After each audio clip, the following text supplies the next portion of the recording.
नमस्कार साथियों। स्वागत है आपका साहित्य सागर में हिंदी साहित्य के अनमोल रत्नों को समर्पित आपका अपना चैनल। आज हम लेकर आए हैं मुंशी प्रेमचंद जी के सामाजिक उपन्यास निर्मला का भाग 7 से 9। इस चरण में कहानी और भी गंभीर मोड़ लेती है, जहां अविश्वास, संदेह और मनोवैज्ञानिक तनाव पर पहुंचते हैं। आइए जानते हैं निर्मला के जीवन में अब कौन सी नई चुनौती सामने आती है। उस दिन से निर्मला का रंग रंग बदलने लगा। उसने अपने को कर्तव्य पर मिटा देने का निश्चय कर दिया। अब तक नैराश्य के संताप में उसने कर्तव्य पर ध्यान ही न दिया था। उसके हृदय में विप्लव की ज्वाला सी दहकती रहती थी, जिसकी असह्य वेदना ने उसे संज्ञाहीन सा कर रखा था। अब उस वेदना का वेग शांत होने लगा। उसे जात हुआ कि मेरे लिए जीवन का कोई आनंद नहीं। उसका स्वप्न देखकर क्यों इस जीवन को नष्ट करूं। संसार में सबके सब प्राणी सुख सेज ही पर तो नहीं सोते। मैं भी उन्हीं अभागों में से हूं। मुझे भी विधाता ने दुख की गठरी ढोने के लिए चुना है। वह बोझ सिर से उतर नहीं सकता। उसे फेंकना भी चाहूं अब तो नहीं फेंक सकती। उस कठिन भार से चाहे आंखों में अंधेरा छा जाए, चाहे गर्दन टूटने लगे, चाहे पैर उठाना दुस्तर हो जाए, लेकिन वह गठरी ढोनी ही पड़ेगी। उम्र भर का कैदी कहां तक रोएगा। रोए भी तो कौन देखता है, किसे उस पर दया आती है। रोने से काम में हर्ज होने के कारण उसे और यातनाएं ही तो सहनी पड़ती हैं।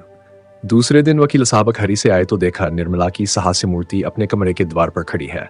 वह अनिंद्य छवि देखकर उनकी आंखें तृप्त हागीं। आज बहुत दिनों के बाद उन्हें कमल खिला हुआ दिखलाई दिया। कमरे में एक बड़ा साई नादीवार में लटका हुआ था। उस पर एक पर्दा पड़ा रहता था। आज उसका पर्दा उठा हुआ था। वकील साहब ने कमरे में कदम रखा तो शीशे पर निगाह पड़ी। अपनी सूरत साफ साफ दिखाई दी। उनके हृदय में चोट सी लग गई। दिन भर के परिश्रम से मुख की कांति मलिन हो गई थी।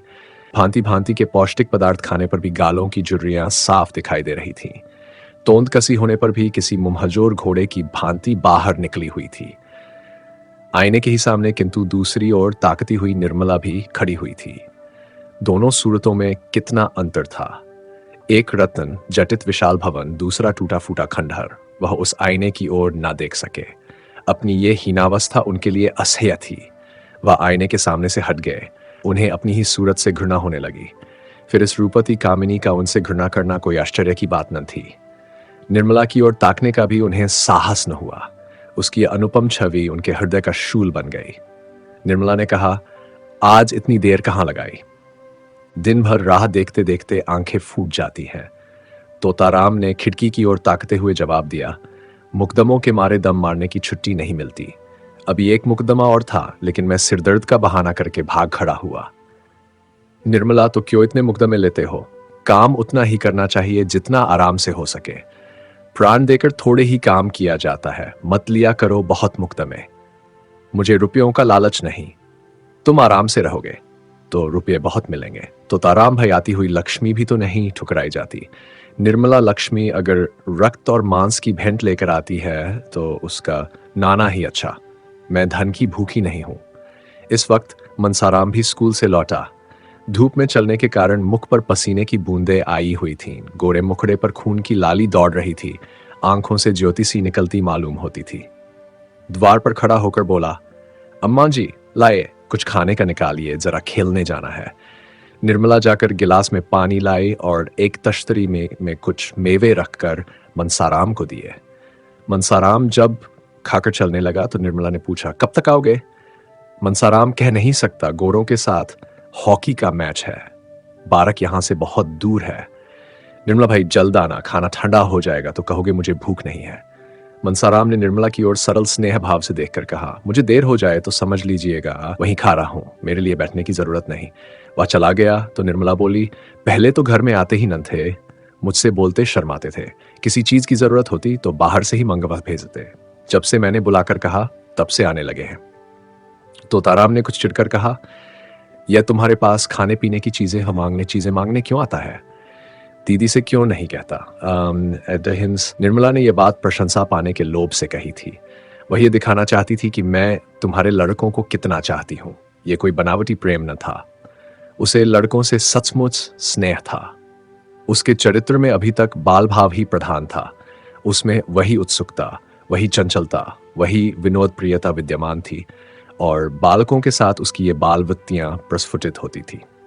पत्नी सुलह ईर्ष्या अभी तक उसके मन में उदय नहीं हुई थी, लेकिन पति के प्रसन्न होने के बदले नाक भौं सिकोड़ने का आशय न समझकर बोली, मैं क्या जानूं, उनसे क्यों नहीं मांगते? मेरे पास आते हैं, दुत्कार नहीं देती। अगर ऐसा करूं, तो यही होगा कि ये लड़कों को देखकर जलती है। मुंशी जी ने इसका कुछ जवाब न दिया, लेकिन आज उन्होंने मुवक्किलों से बातें नहीं की। सीधे मनसाराम के पास गए और उसका इम्तिहान लेने लगे। ये जीवन में पहला ही अवसर था कि इन्होंने मनसाराम या किसी लड़के की शिक्षोन्नति के विषय में इतनी दिलचस्पी दिखाई हो। उन्हें अपने काम से सिर उठाने की फुर्सत ही न मिलती थी। उन्हें इन विषयों को पढ़े हुए 40 वर्ष के लगभग हो गए थे। तब से उनकी ओर आंख तक न उठाई थी। वह कानूनी पुस्तकों और पत्रों के सिवा और कुछ पढ़ते ही न थे। इसका समय ही न मिलता। पर आज उन्हीं विषयों में मनसाराम की परीक्षा लेने लगे। मनसाराम ज़हीन था और इसके साथ ही मेहनती भी था। खेल में भी टीम का कैप्टन होने पर भी वह क्लास में प्रथम रहता था। जिस पाठ को एक बार देख लेता, पत्थर की लकीर हो जाती थी। मुंशी जी को उतावली में ऐसे मार्मिक प्रश्न तो सूझे नहीं, जिनके उत्तर देने में चतुर लड़के को भी कुछ सोचना पड़ता, और ऊपरी प्रश्नों को मनसाराम से चुटकियों में उड़ा दिया। कोई सिपाही अपने शत्रु पर वार खाली जाते देखकर जैसे झल्ला जल्लाकर और भी तेजी से वार करता है, उसी भांति मनसाराम के जवाबों को सुन सुनकर वकील साहब भी झल्लाते थे। वह कोई ऐसा प्रश्न करना चाहते थे जिसका जवाब मनसाराम से न बन पड़े। देखना चाहते थे कि इसका कमजोर पहलू कहां है। यह देखकर अब उन्हें संतोष न हो सकता था कि वह क्या करता है। वह यह देखना चाहते थे कि यह क्या नहीं कर सकता। कोई अभ्यासित परीक्षक मनसाराम की कमजोरियों को आसानी से दिखा देता, पर वकील साहब अपनी आधी शताब्दी की भूली हुई शिक्षा के आधार पर इतने सफल कैसे होते? अंत में उन्हें अपना गुस्सा उतारने के लिए कोई बहाना न मिला तो बोले, मैं देखता हूं तुम सारे दिन इधर उधर मटर गश्ती किया करते हो।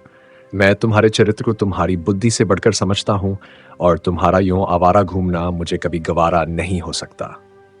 मनसाराम ने निर्भीकता से कहा, मैं शाम को 1 घंटा खेलने के लिए जाने के सिवा दिन भर कहीं नहीं जाता। आप अम्मा या बुआ जी से पूछ लें। मुझे खुद इस तरह घूमना पसंद नहीं। हाँ, खेलने के लिए हेडमास्टर साहब से आग्रह करके बुलाते हैं तो मजबूरन जाना पड़ता है। अगर आपको मेरा खेलने जाना पसंद नहीं है तो कल से ना जाऊंगा। मुंशी जी ने देखा कि बातें दूसरी ही रुख पर जा रही हैं, तो तीव्र स्वर में बोले, मुझे इस बात का इत्मीनान क्यों कर हो कि खेलने के सिवा कहीं नहीं घूमने जाते? मैं बराबर शिकायतें सुनता हूं। मनसाराम ने उत्तेजित होकर कहा, किन महाशय ने आपसे यह शिकायत की है? जरा मैं भी तो सुनूं। वकील कोई हो, इससे तुमसे कोई मतलब नहीं। तुम्हें इतना विश्वास होना चाहिए कि मैं झूठा आक्षेप नहीं करता। मनसाराम, अगर मेरे सामने कोई आकर कह दे कि मैंने इन्हें कहीं घूमते देखा है तो मुंह न दिखाऊं। वकील, किसी को ऐसी क्या गर्ज पड़ी है कि तुम्हारी मुंह पर तुम्हारी शिकायत करे और तुमसे पैर मोल ले? तुम अपने 2-4 साथियों को लेकर उसके घर की खपरैल फोड़ते फिरो। मुझसे इस किस्म की शिकायत एक आदमी नहीं, कई आदमियों ने की है, और कोई वजह नहीं है कि मैं अपने दोस्तों की बात पर विश्वास न करूं। मैं चाहता हूं कि तुम स्कूल ही में रहा करो। मनसाराम ने मुंह गिराकर कहा, मुझे वहां रहने में कोई आपत्ति नहीं है, जब से कहिए चला जाऊं। वकील, तुमने मुंह क्यों लटका लिया? क्या वहां रहना अच्छा नहीं लगता? ऐसा मालूम होता है मानो वहां जाने के भय से तुम्हारी नानी मरी जा रही है। आखिर बात क्या है? वहां तुम्हें क्या तकलीफ होगी? मनसाराम छात्रालय में रहने के लिए उत्सुक नहीं था, लेकिन जब मुंशी जी ने यही बात कह दी और इसका कारण पूछा, सो अपनी झेंप मिटाने के लिए प्रसन्नचित्त होकर बोला, मुंह क्यों लटकाऊं? मेरे लिए जैसे बोर्डिंग हाउस, तकलीफ भी कोई नहीं, और हो भी तो उसे सह सकता हूं। मैं कल से चला जाऊंगा। हाँ, अगर जगह न खाली हुई तो मजबूरी है। मुंशी जी वकील थे, समझ गए कि यह लौंडा कोई ऐसा बहाना ढूंढ रहा है जिसमें मुझे वहां जाना भी ना पड़े और कोई इल्जाम भी सिर पर ना आए।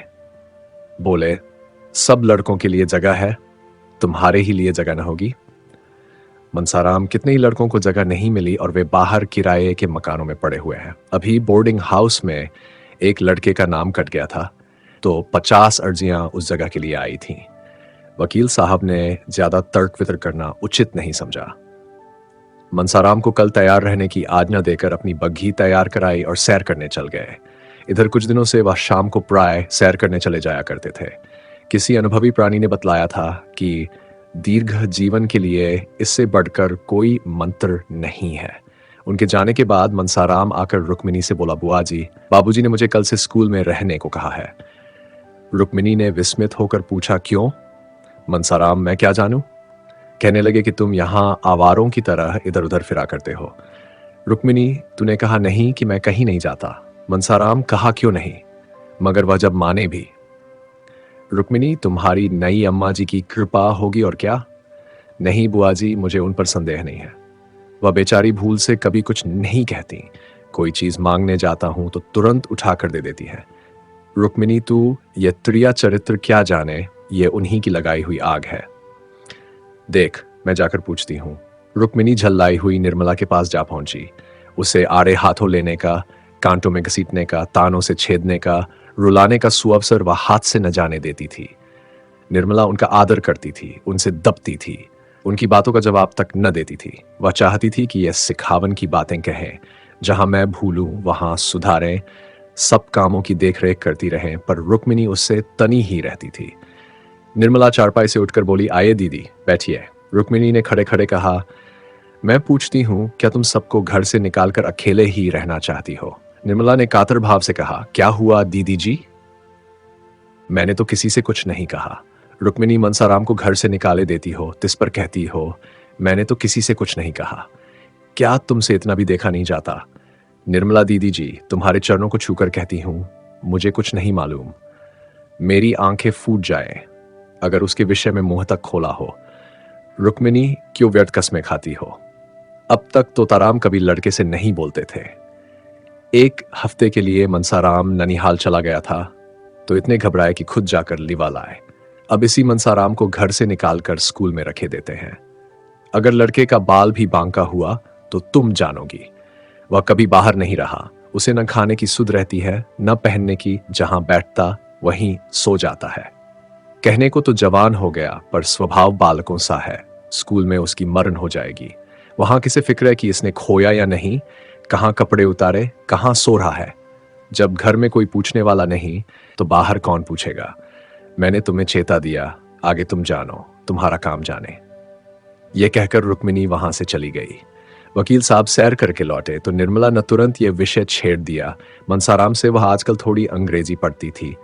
उसके चले जाने पर फिर उसके पढ़ने का हर्ज न होगा। दूसरा कौन पढ़ाएगा? वकील साहब को अब तक ये बात न मालूम थी। निर्मला ने सोचा था कि जब कुछ अभ्यास हो जाएगा तो वकील साहब को एक दिन अंग्रेजी में बातें करके चकित कर दूंगी। कुछ थोड़ा सा जान तो उसे अपने भाइयों से ही हो गया था। अब वह नियमित रूप से पढ़ रही थी। वकील साहब की छाती पर सांप सा लौट गया। त्योरियां बदलकर बोले, वे कब से पढ़ा रहा है? तुम मुझसे तुमने कभी नहीं कहा। निर्मला ने उनका यह रूप केवल एक बार देखा था, जब उन्होंने सियाराम को मारते मारते बेदम कर दिया था। वही रूप और भी विकराल बनकर आज उसे फिर दिखाई दिया। सहमति हुई, बोली, उनके पढ़ने में तो इससे कोई हर्ज नहीं होता। मैं उसी वक्त उनसे पढ़ती हूं जब उन्हें फुर्सत रहती है। पूछ लेती हूं कि तुम्हारा हर्ज होता हो तो जाओ। बहुधा जब वह खेलने जाने लगते हैं तो 10 मिनट के लिए रोक लेती हूं। मैं खुद चाहती हूं कि उनका नुकसान न हो। बात कुछ न थी, मगर वकील साहब हताश से होकर चारपाई पर गिर पड़े और माथे पर हाथ रखकर चिंता में मग्न हो गए। उन्होंने जितना समझा था, बात उससे कहीं अधिक बढ़ गई थी। उन्हें अपने ऊपर क्रोध आया कि मैंने पहले ही क्यों न इस लौंडे को बाहर रखने का प्रबंध किया। आजकल जो ये महारानी इतनी खुश दिखाई देती है, इसका रहस्य अब समझ में आया। पहले कभी कमरा इतना सजा सजाया न रहता था, बनाव चुनाव भी न करती थी। इस पर अब देखता हूं काया पलट सी हो गई है। जी में तो आया कि इसी वक्त चलकर मनसाराम को निकाल दें, लेकिन प्रौढ़ बुद्धि ने समझाया कि इस अवसर पर क्रोध की जरूरत नहीं। कहीं इसने भांप लिया तो गजबी हो जाएगा। हाँ, जरा इसके मनोभावों को टटोलना चाहिए। बोले, ये तो मैं जानता हूं कि तुम्हें 2-4 मिनट पढ़ाने से उसका हर्ज नहीं होता, लेकिन आवारा लड़का है, अपना काम न करने का उसे एक बहाना तो मिल जाता है। कल अगर फेल हो गया तो साफ कह देगा, मैं तो दिन भर पढ़ाता रहता था। मैं तुम्हारे लिए कोई मिस नौकर रख दूंगा। कुछ ज्यादा खर्च न होगा। तुमने मुझसे पहले कहा ही नहीं।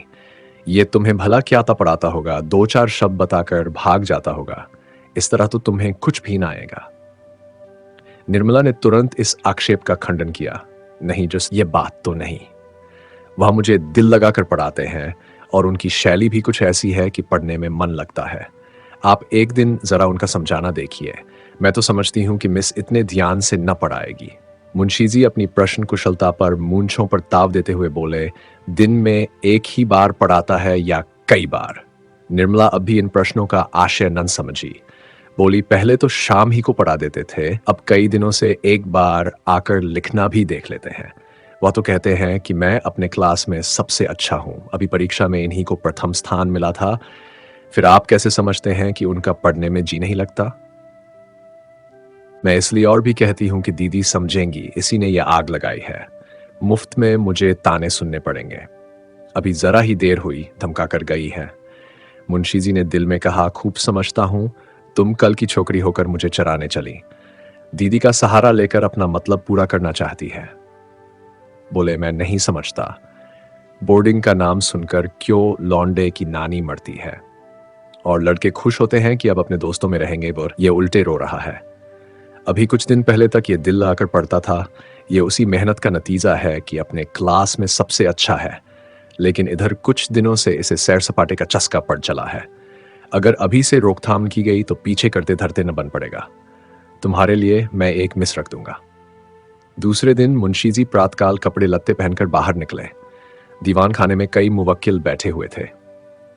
इनमें एक राजा साहब भी थे, जिनसे मुंशी जी को कई हजार सालाना मेहनताना मिलता था, मगर मुंशी जी उन्हें वहीं बैठे छोड़ 10 मिनट में आने का वादा करके बग्घी पर बैठकर स्कूल के हेडमास्टर के यहाँ जा पहुंचे।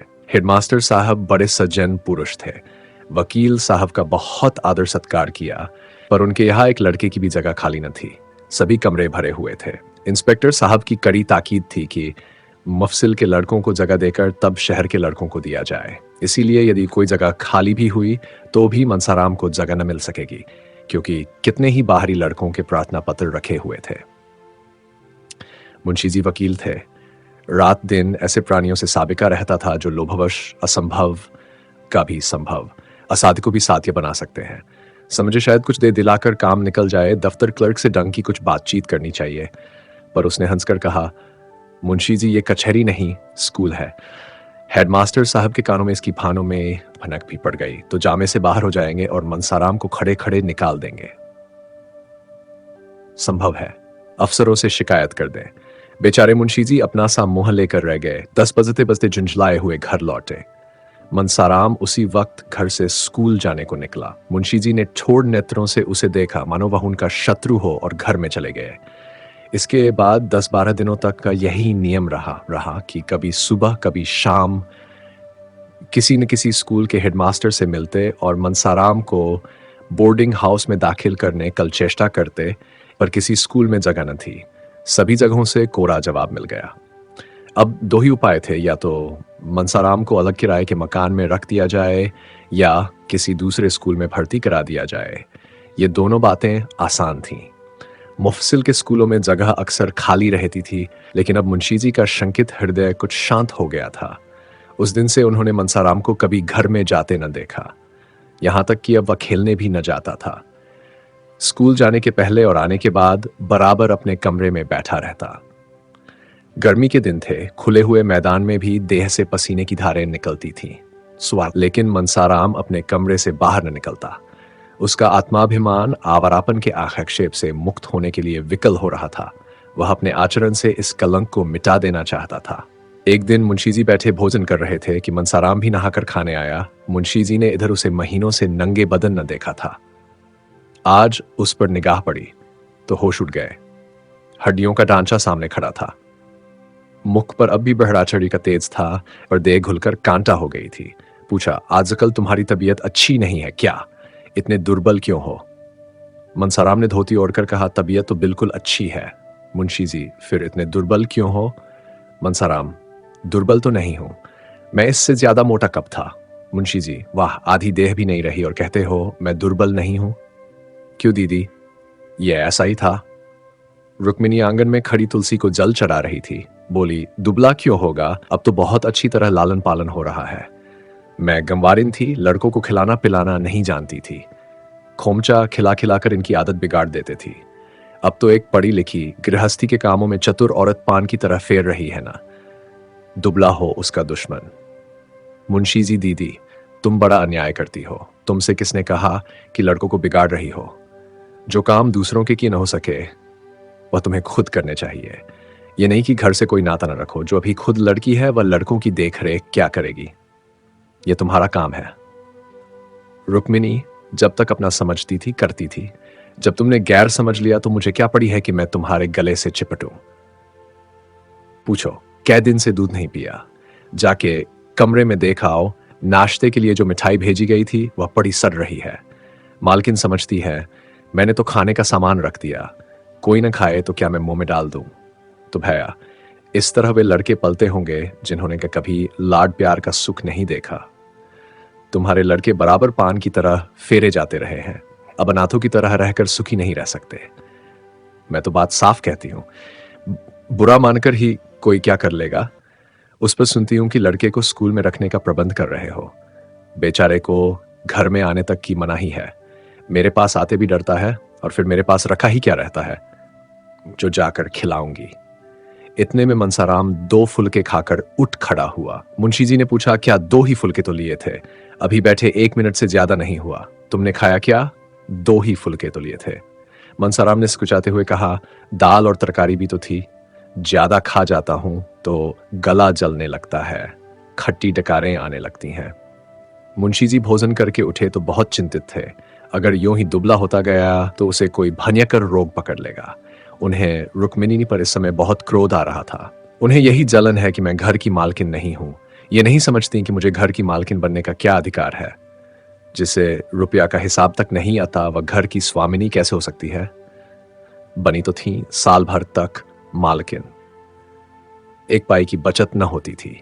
इस आमदनी में रूपकला 200-250 रुपये बचा लेती थी। इनके राज में वही आमदनी खर्च को भी पूरी न पड़ती थी। कोई बात नहीं, लाड प्यार ने इन लड़कों को चौपट कर दिया। इतने बड़े बड़े लड़कों को इसकी क्या जरूरत कि जब कोई खिलाए तो खाए।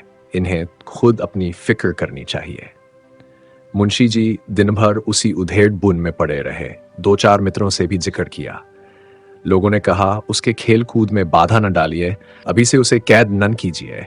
खुली हवा में चरित्र के भ्रष्ट होने की उससे कम संभावना है जितना बंद कमरे में। कुसंगत से जरूर बचाए, मगर यह नहीं कि उसे घर से निकलने ही न दीजिए।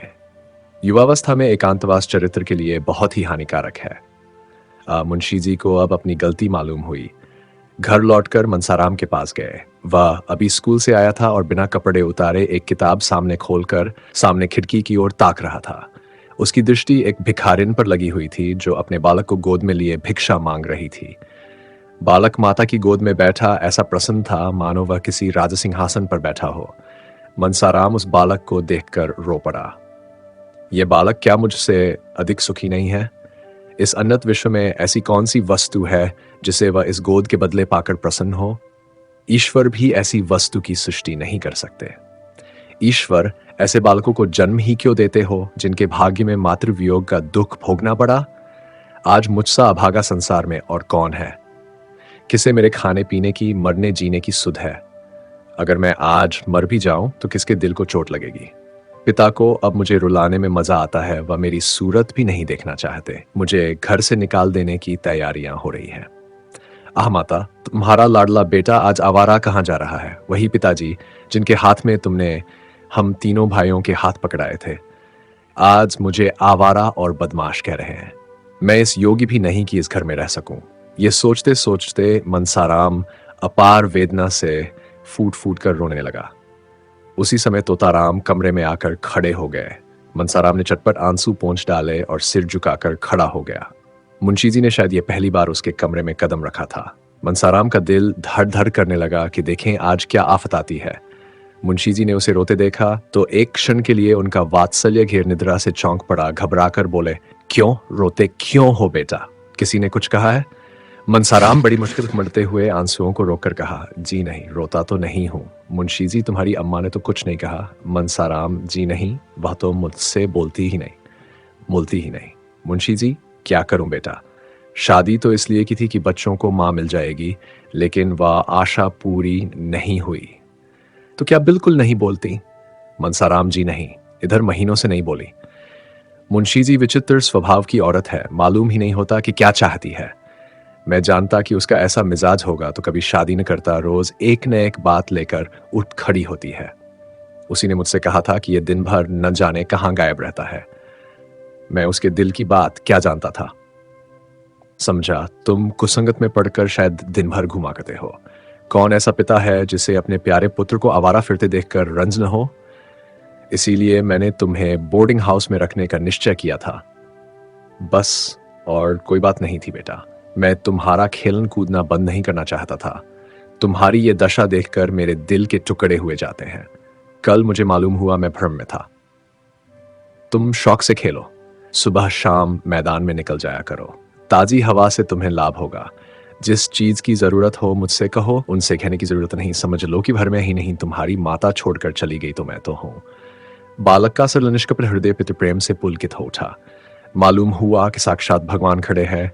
नैराश्य और क्षोभ से विकल होकर उसने मन में अपने पिता का निष्ठुर और न जाने क्या क्या समझ रखा।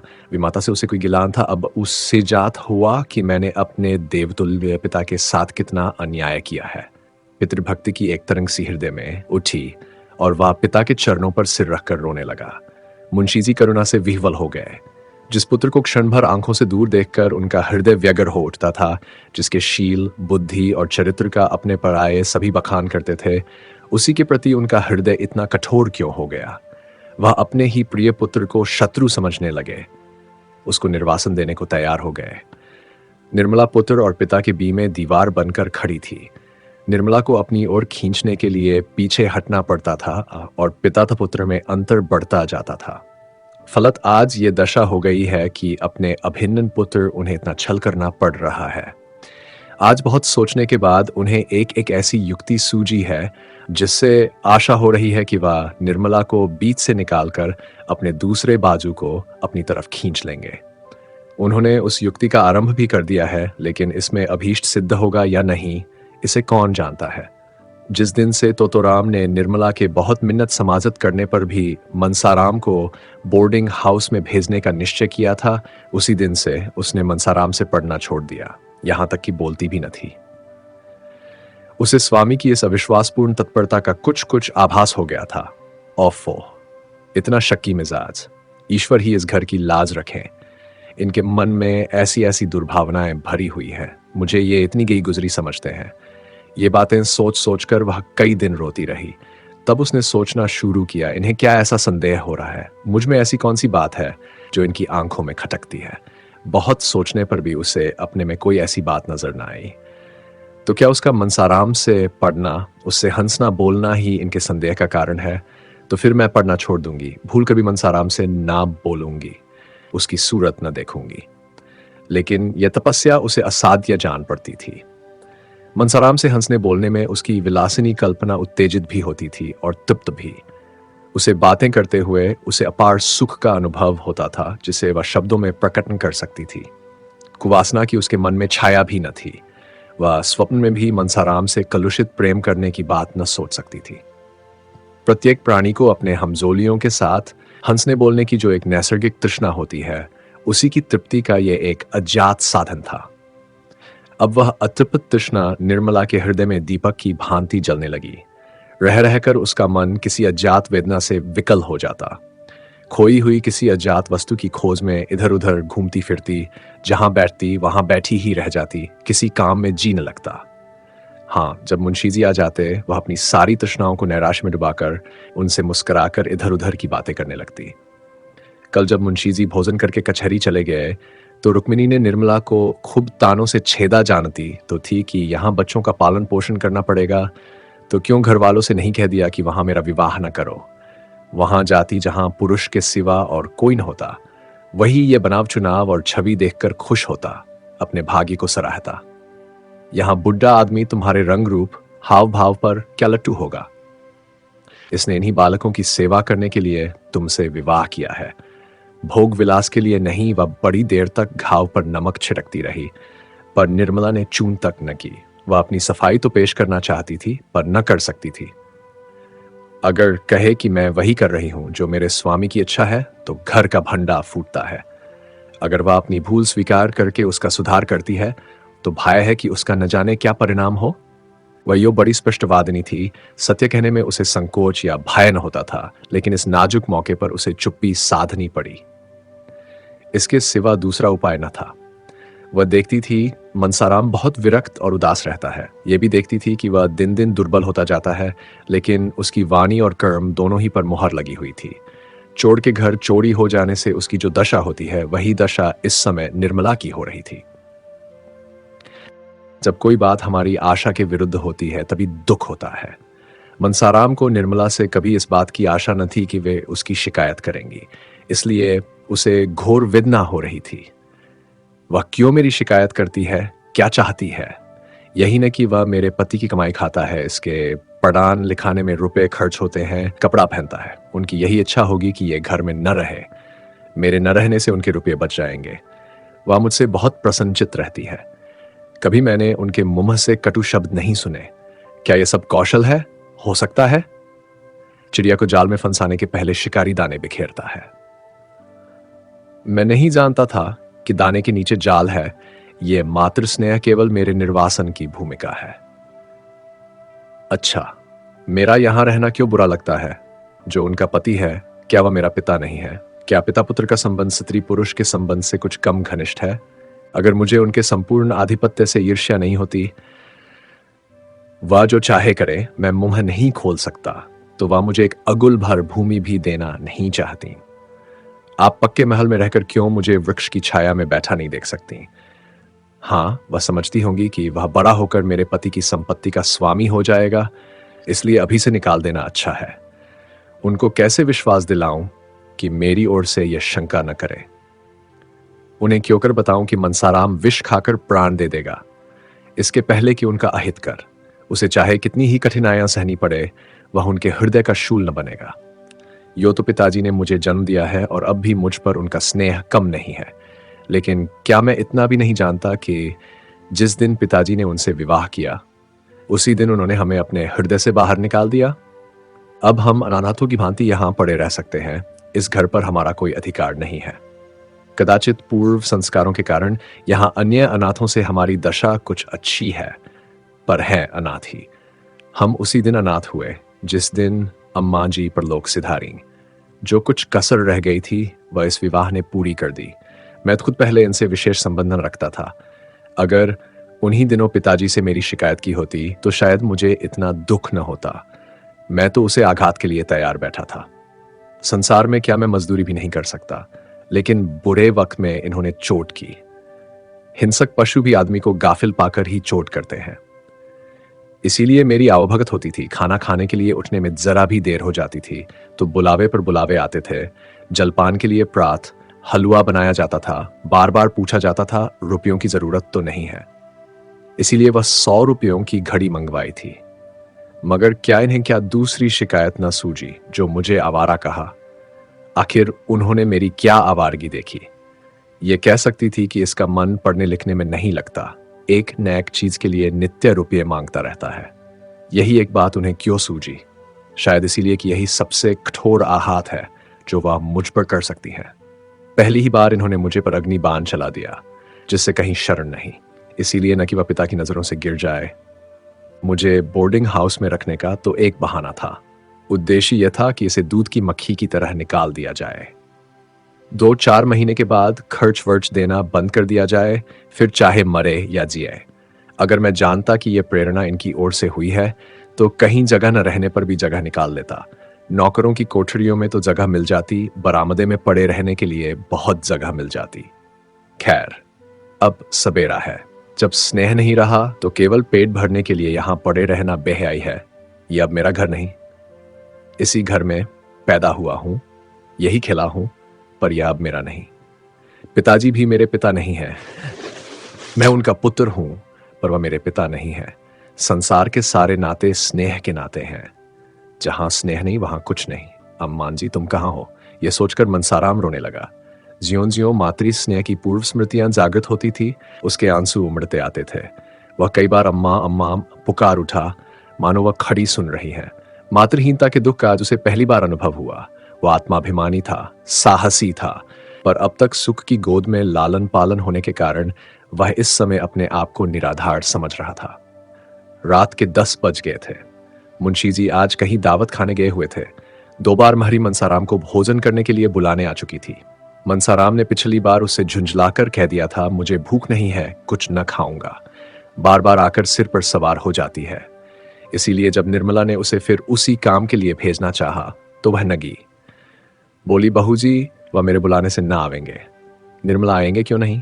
जाकर कह दे खाना ठंडा हुआ जाता है। 2-4 कौर खा ले।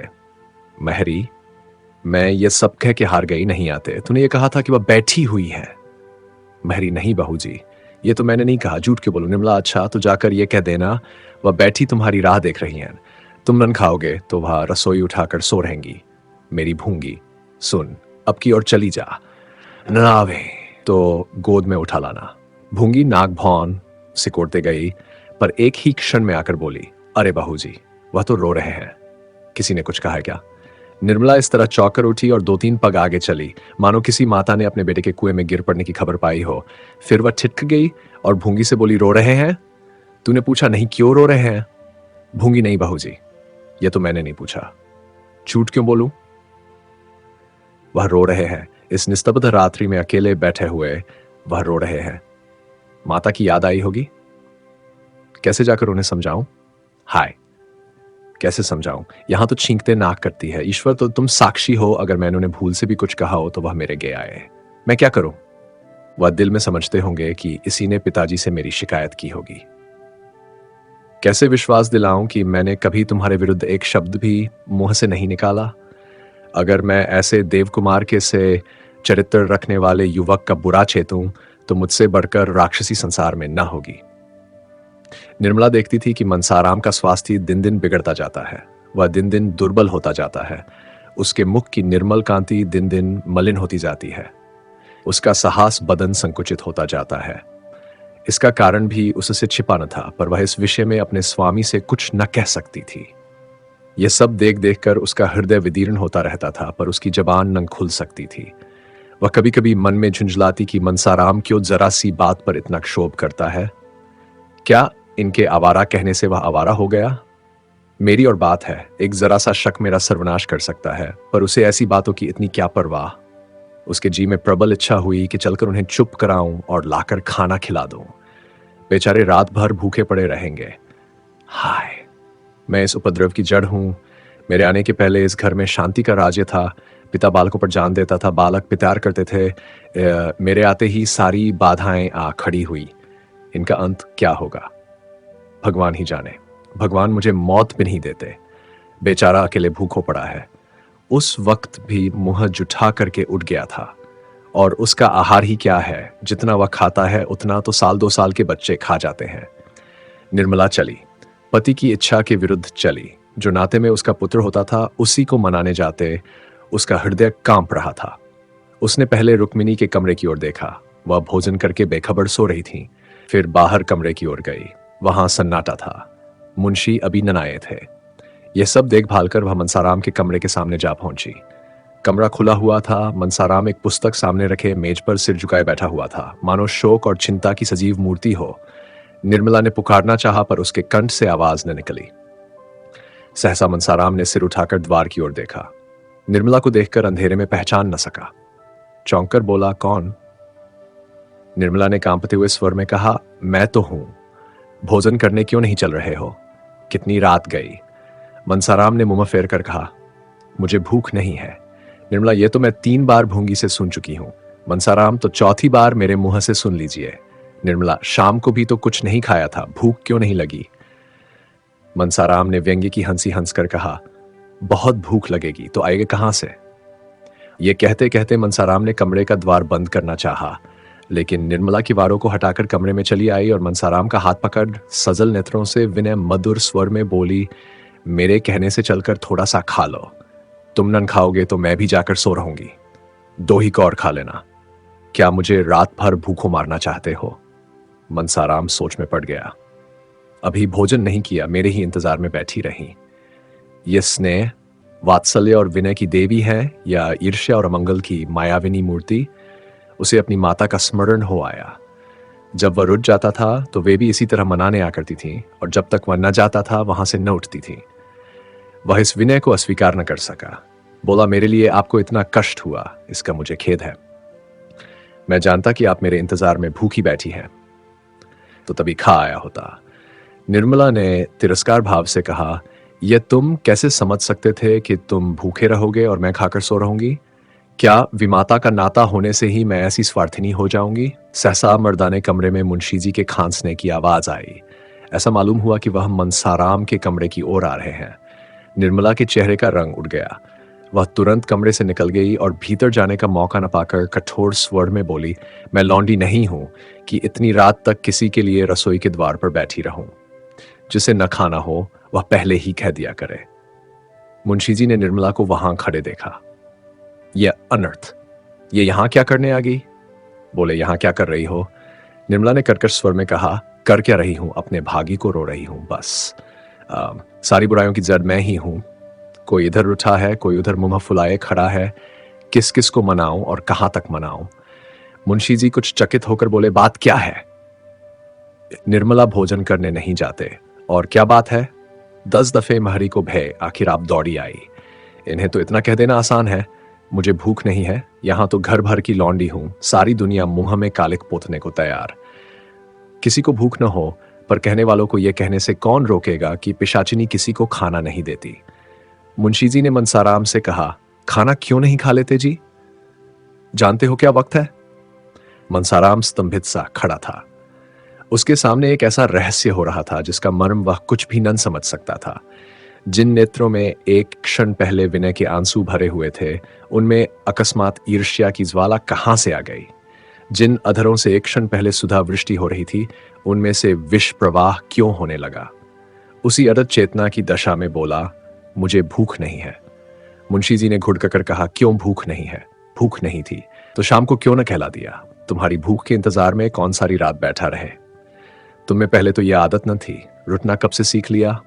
चखा लो। मनसाराम जी, नहीं, मुझे जरा भी भूख नहीं है। तोताराम ने दांत पीस कर कहा, अच्छी बात है, जब भूख लगे तब खाना। यह कहते हुए एवा अंदर चले गए। निर्मला भी उनके पीछे ही चली गई। मुंशी जी तो लेटने चले गए। उसने जाकर रसोई उठा दी और कुल्लाकरा पान खा मुस्कुराती हुई आ पहुंची। मुंशी जी ने पूछा, खाना खा लिया ना?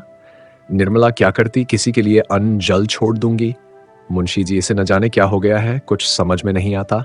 दिन दिन घुलता चला जाता है, दिन भर उसी कमरे में पड़ा रहता है। निर्मला कुछ न बोली। वह चिंता के अपार सागर में डुबकियां खा रही थी। मनसाराम ने मेरे भाव परिवर्तन को देखकर दिल में क्या क्या समझा होगा। क्या उसके मन में यह प्रश्न उठा होगा कि पिताजी को देखते ही इसकी थ्योरियां क्यों बदल गईं? इसका कारण भी क्या उसकी समझ में आ गया होगा? बेचारा खाने आ रहा था, तब तक ये महाशय न जाने कहां से फट पड़े। इस रहस्य को उसे कैसे समझाऊं? समझाना संभव भी है। मैं किस विपत्ति में फंस गई। सवेरे वह उठकर घर के काम धंधे में लगी। सहसा 9 बजे भूंगी ने आकर कहा, मनसा बाबू तो अपने कागज पत्तर सब इक्के पर लाद रहे हैं। भूंगी, मैंने पूछा तो बोले, अब स्कूल में ही रहूंगा। मनसाराम प्रातकाल उठकर अपने स्कूल के हेडमास्टर साहब के पास गया था और अपने रहने का प्रबंध कराया था। हेडमास्टर साहब ने पहले तो कहा, यहां जगह नहीं है, तुमसे पहले के कितने ही लड़कों के प्रार्थना पत्र पड़े हुए हैं। लेकिन जब मनसाराम ने कहा, मुझे जगह न मिलेगी तो कदाचित मेरा पढ़ना न हो सके और मैं इम्तिहान में शरीक न हो सकूं, तो हेडमास्टर साहब को हार माननी पड़ी। मनसाराम के प्रथम श्रेणी में पास होने की आशा थी। अध्यापकों को विश्वास था कि वह उस शाला की कीर्ति को उज्जवल करेगा। हेडमास्टर साहब ऐसे लड़कों को कैसे छोड़ सकते थे? उन्होंने अपने दफ्तर का कमरा खाली करा दिया। इसीलिए मनसाराम वहां से आते ही अपना सामान इक्के पर लादने लगा। मुंशी जी ने कहा, अभी ऐसी क्या जल्दी है, 2-4 दिन में चले जाना। मैं चाहता हूं तुम्हारे लिए कोई अच्छा सा रसोइया ठीक कर दूं। मनसाराम वहां का रसोइया बहुत अच्छा भोजन पकाता है। मुंशी जी, अपने स्वास्थ्य का ध्यान रखना, ऐसा न हो कि पढ़ने के पीछे स्वास्थ्य खो बैठो। मनसाराम, वहां 9 बजे के बाद कोई पढ़ने नहीं पाता और सबको नियम के साथ खेलना पड़ता है। मुंशी जी, बिस्तर क्यों छोड़ देते हो? सोओगे किस पर? मनसाराम, कंबल लिए जाता हूं, बिस्तर जरूरत नहीं। मुंशी जी का हार, जब तक तुम्हारा सामान रख रहा है जाकर कुछ खा लो। रात भी तो कुछ नहीं खाया था। मनसाराम वहीं खा लूंगा। रसोइये से भोजन बनाने को कह आया हूं, यहां खाने लगूंगा तो देर होगी। घर में जियाराम और सियाराम भी भाई के साथ जाने की जिद कर रहे थे। निर्मला उन दोनों के बहला रही थी, बेटा वहां छोटे नहीं रहते, सब काम अपने ही हाथ से करना पड़ता है। एकाएक रुक्मिणी ने आकर कहा, तुम्हारा वज्र का हृदय है महारान। लड़के ने रात भी कुछ नहीं खाया, इस वक्त भी बिना खाए पिए चला जा रहा है और तुम लड़कों के लिए बातें कर रही हो। उसको तुम जानती नहीं हो। ये समझ लो कि वह स्कूल नहीं जा रहा है, बनवास ले रहा है, लौटकर फिर ना आएगा। यह उन लड़कों में नहीं है जो खेल में मार भूल जाते हैं। बात उसके दिल पर पत्थर की लकीर हो जाती है। निर्मला ने कातर स्वर में कहा, क्या करूं दीदी जी? वह किसी की सुनते ही नहीं। आप जरा जाकर बुला ले, आपके बुलाने से आ जाएंगे। रुक्मिणी, आखिर हुआ क्या जिस पर भागा जाता है? घर से उसका जी कभी उचाट न होता था। उसे तो अपने घर के सिवा और कहीं अच्छा ही न लगता था। तुम ही ने उसे कुछ कहा होगा या उसकी कुछ शिकायत की होगी। क्यों अपने लिए कांटे बो रही हो? रानी, घर को मिट्टी में मिलाकर चैन से न बैठने पाओगी। निर्मला ने रोकर कहा, मैंने उन्हें कुछ कहा हो तो मेरी जबान कट जाए। हाँ, सौतेली मां होने के कारण बदनाम तो हूं ही। आपके हाथ जोड़ती हूं, जरा जाकर उन्हें बुला लाए। रुक्मिणी ने तीव्र स्वर में कहा, तुम क्यों नहीं बुला लाती? क्या छोटी हो जाओगी? अपना होता तो क्या इसी तरह बैठी रहती? निर्मला की दशा उस पंखीन पक्षी की तरह हो रही थी जो सर्प को अपनी ओर आते देखकर उड़ना चाहता है पर उड़ नहीं सकता, उछलता है और गिर पड़ता है, पंख फड़फड़ाकर रह जाता है। उसका हृदय अंदर ही अंदर तड़प रहा था पर बाहर न जा सकती थी। इतने में दोनों लड़के आकर बोले, भैया जी चले गए। निर्मला मूर्तिवत खड़ी रही, मानो संज्ञाहीन हो गई हो। चले गए? घर में आए तक नहीं, मुझसे मिले तक नहीं चले गए। मुझसे इतनी घृणा, मैं उनकी कोई ना सही, उनकी बुआ तो थी, उनसे तो मिलने आना चाहिए था। मैं यहां थी ना, अंदर कैसे कदम रखते, मैं देख लेती ना, इसीलिए चले गए। मनसाराम के जाने से घर सूना हो गया। दोनों छोटे लड़के उसी स्कूल में पढ़ते थे। निर्मला रोज उनसे मनसाराम का हाल पूछती। आशा थी कि छुट्टी के दिन वह आएगा, लेकिन जब छुट्टी के दिन गुजर गए और वह ना आया तो निर्मला की तबीयत घबराने लगी। उसने उसके लिए मूंग के लड्डू बना रखे थे। सोमवार को प्रात भूंगी का लड्डू देकर मदरसे भेजा। 9 बजे भूंगी लौट आई। मनसाराम ने लड्डू ज्यों के त्यों लौटा दिए थे। निर्मला ने पूछा, पहले से कुछ हरे हुए हैं रे? भूंगी हरे भरे तो नहीं हुए और सूख गए हैं। निर्मला, क्या जी अच्छा नहीं है? भूंगी, ये तो मैंने नहीं पूछा बहू जी, झूठ क्यों बोलूं? हाँ, वहां का कहार मेरा देवर लगता है। वह कहता था कि तुम्हारे बाबूजी की खुराक कुछ नहीं है। 2 फुल्कियां खाकर उठ जाते हैं, फिर दिन भर कुछ नहीं खाते, हरदम पढ़ते रहते हैं। निर्मला, तूने पूछा नहीं, लड्डू क्यों लौटाए देते हो? भूंगी, बहू जी झूठ क्यों बोलूं? ये पूछने की तो मुझे सुध ही न रही। हाँ, ये कहते थे कि अब तू यहां कभी ना आना, न मेरे लिए कोई चीज लाना, और अपनी बहू जी से कह देना कि मेरे पास कोई चिट्ठी पत्री न भेजें, लड़कों से भी मेरे पास कोई संदेशा न भेजें। और एक ऐसी बात कही कि मेरे मुंह से निकल नहीं सकती, फिर रोने लगे।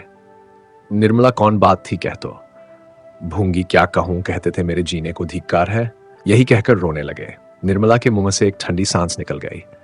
ऐसा मालूम हुआ मानो कलेजा बैठा जाता है। उसका रोम रोम आर्तनाद करने लगा। वह वहां बैठी न रह सकी, जाकर बिस्तर पर मुंह ढांप कर लेट रही और फूट फूट कर रोने लगी। वह भी जान गए। उसके अंतःकरण में बार बार यही आवाज गूंजने लगी, वह भी जान गए। भगवान, अब क्या होगा? जिस संदेह की आग में वह भस्म हो रही थी, अब शतगुण वेग से धधकने लगी। उसे अपनी कोई चिंता न थी। जीवन में अब सुख की क्या आशा थी जिसकी उसे लालसा होती? उसने अपने मन को इस विचार से समझाया था कि यह मेरे पूर्व कर्मों का प्रायश्चित है। कौन प्राणी ऐसा निर्लज होगा जो इस दशा में बहुत दिन जी सके? कर्तव्य की वेदी पर उसने अपना जीवन और उसकी सारी कामनाएं होम कर दी थीं। हृदय रोता रहता था पर मुख पर हंसी का रंग भरना पड़ता था। जिसका मुंह देखने को जीना चाहता था, उसके सामने हंस हंस कर बातें करनी पड़ती थी। जिस देह का स्पर्श उसे सर्प के शीतल स्पर्श के समान लगता था, उससे आलिंगित होकर उसे जितनी घृणा, जितनी मनोवेदना होती थी, उसे कौन जान सकता है। उस समय उसकी यही इच्छा थी कि धरती फट जाए और मैं उसमें समा जाऊं। लेकिन सारी विडंबना अब तक अपने ही तक थी। अपनी चिंता उसने छोड़ दी थी, लेकिन वह समस्या अब अत्यंत भयंकर हो गई थी। वह अपनी आंखों से मनसाराम की आत्मपीड़ा नहीं देख सकती थी। मनसाराम जैसे मनस्वी, साहसी युवक पर इस आक्षेप का जो असर पड़ सकता था, उसकी कल्पना ही से उसके प्राण कांप उठते थे। अब चाहे उस पर कितने ही संदेह क्यों न हो, चाहे उसे आत्महत्या ही क्यों न करनी पड़े, पर वह चुप नहीं बैठ सकती। मनसाराम की रक्षा करने के लिए वह विकल हो गई। उसने संकोच और लज्जा की चादर उतारकर फेंक देने का निश्चय कर लिया। वकील साहब भोजन करके कचहरी जाने के पहले एक बार उससे अवश्य मिल लिया करते थे। उनके आने का समय हो गया था। आ ही रहे होंगे ये सोचकर निर्मला द्वार पर खड़ी हो गई और उनका इंतजार करने लगी। लेकिन यह क्या, वह तो बाहर चले जा रहे हैं। गाड़ी जो तक आ गई, ये हुक्म वह यहीं से दिया करते थे, तो क्या आज वह ना आएंगे? बाहर ही बाहर चले जाएंगे? नहीं, ऐसा नहीं होने पाएगा। उसने भूंगी से कहा, जाकर बाबूजी को बुला ला, कहना एक जरूरी काम है, सुन लीजिए। मुंशी जी जाने को तैयार ही थे। यह संदेशा पाकर अंदर आए, पर कमरे में ना आकर दूर से ही पूछा, क्या बात है भाई? जल्दी कह दो, मुझे एक जरूरी काम से जाना है। अभी थोड़ी देर हुई, हेडमास्टर साहब का एक पत्र आया है कि मनसाराम को ज्वर आ गया है। मुन्हाई बेहतर हो कि आप घर ही पर उसका इलाज करें, इसलिए उधर ही से आता हुआ कचहरी जाऊंगा। तुम्हें कोई खास बात तो नहीं कहनी है। निर्मला पर मानो वज्र गिर पड़ा। आंसुओं के आवेग और कंठस्वर में घोर संग्राम होने लगा। दोनों पहले निकटों में से कोई एक कदम भी पीछे हटना नहीं चाहता था। कंठस्वर की दुर्बलता और आंसुओं की सबलता देखकर यह निश्चय करना कठिन नहीं था कि क्षण यही संग्राम होता रहा तो मैदान किसके हाथ रहेगा। आखिर दोनों साथ साथ निकले, लेकिन बाहर आते ही बलवान ने निर्बल को दबा लिया। केवल इतना मुंह से निकला, कोई खास बात नहीं थी। आप तो उधर जा ही रहे हैं। मुंशी जी, मैंने लड़कों पूछा था तो वे कहते थे कल बैठे पढ़ रहे थे, आज न जाने क्या हो गया। निर्मला ने आवेश से कांपते हुए कहा, यह सब आप कर रहे हैं? मुंशी जी ने त्योरियां बदलकर कहा, मैं कर रहा हूं? मैं क्या कर रहा हूं? निर्मला अपने दिल से पूछिए। मुंशी जी, मैंने तो यही सोचा था कि यहां उसका पढ़ने में जी नहीं लगता, वहां और लड़कों के साथ खामाख वह पढ़ेगा ही। यह तो बुरी बात न थी, और मैंने क्या किया? निर्मला, खूब सोचिए, इसीलिए आपने उन्हें वहां भेजा था? आपके मन में और कोई बात न थी। मुंशी जी जरा हिचकिचाए और अपनी दुर्बलता को छिपाने के लिए मुस्कुराने की चेष्टा करके बोले, और क्या बात हो सकती थी, भला तुम ही सोचो। निर्मला, खैर यही सही। अब आप कृपा करके उन्हें आज ही लेते आइएगा। वहां रहने से उनकी बीमारी बढ़ जाने का भय है। यहां दीदी जी जितनी तीमारदारी कर सकती है, दूसरा नहीं कर सकता। एक क्षण के बाद उसने सिर नीचा करके कहा, मेरे कारण न लाना चाहते हो तो मुझे घर भेज दीजिए, मैं वहां आराम से रहूंगी। मुंशी जी ने इसका कुछ जवाब न दिया, बाहर चले गए और एक गाड़ी स्कूल की ओर चली। मन, तेरी गति कितनी विचित्र है, कितनी रहस्य से भरी हुई, कितनी दुर्भेद्य। तू कितनी जल्द रंग बदलता है, इस कला में तू निपुण है। आतिशबाजी की चरखी को भी रंग बदलते कुछ देरी लगती है, पर तुझे रंग बदलने में उसका लक्षांश समय भी नहीं लगता। जहां अभी वात्सल्य था, वहां फिर संदेह ने आसन जमा लिया। वह सोचते थे, कहीं उसने बहाना तो नहीं किया है। तो दोस्तों, ये था निर्मला उपन्यास के भाग 7 से 9। क्या निर्मला इस आरोपों और तानों से उबर पाएगी? जानने के लिए जुड़े रहिए साहित्य सागर के साथ। वीडियो पसंद आया हो तो लाइक, कमेंट और सब्सक्राइब जरूर करें। धन्यवाद।